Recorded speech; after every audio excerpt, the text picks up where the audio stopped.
Another check of the forecast. Some folks getting that much needed rain. Not much of it, Brad, I know, but more to come later on next week. Yeah, better chances next week. Tonight was just kind of a tease. I mean, it barely rained in many spots. It just kind of briefly fell, and by the time you knew it was raining, it was done. And we saw this from our Dallas camera. We had really dark clouds and some rain shafts. Now look at this beautiful sunset shaping up. That's how quickly things have changed out there. As we look across the area, our Mr. Sparky camera network, there are more clouds than sunshine right now, and there are a few pockets of rain. One is in Union County. Most of this stuff is light, and it is flying. This one has been moving through Unionville, heading east through Union County. This is going to move into northern Anson County, southern Stanley County. A couple controlled burns out there, so that is likely going to end those prescribed burns pretty quickly. There's the cold front racing to the east. We might actually clear out in time this evening to see some pretty good clearing taking place around sunset and after. The winds are picking up out of the southwest. They'll be gusty tonight and tomorrow.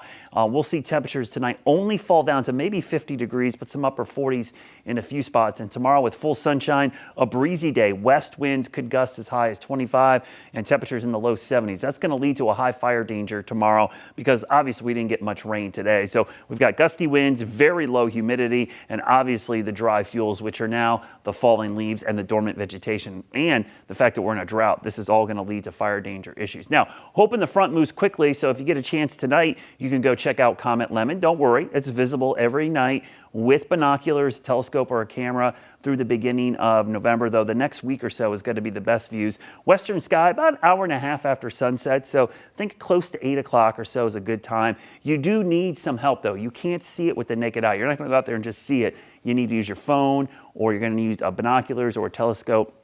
You'll get some good views. This was a view through my telescope. Again, stacked a couple images together, but with the smartphone, you can get a pretty good shot if you hold it steady and do a long exposure. So aim it towards that part of the sky, take a picture, and then use your phone to kind of pinch and zoom and see where it is and kind of refine that until you get some better images. It is possible to see it even with a good old a pair of binoculars. It doesn't have to be anything fancy either.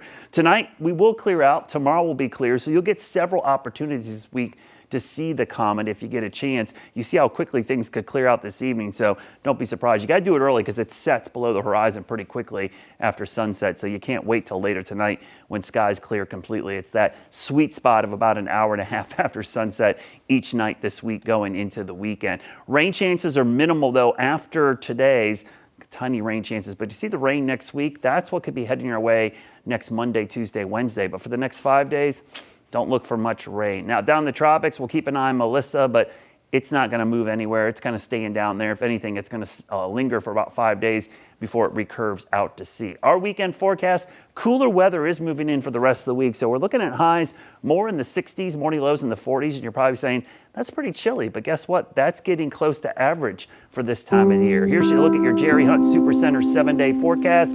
Upper 60s this weekend, low 60s next week with rain. Let's go 10 days into the future, and you can see maybe a wet and cool week next week, which is exactly what we need in the midst of this drought.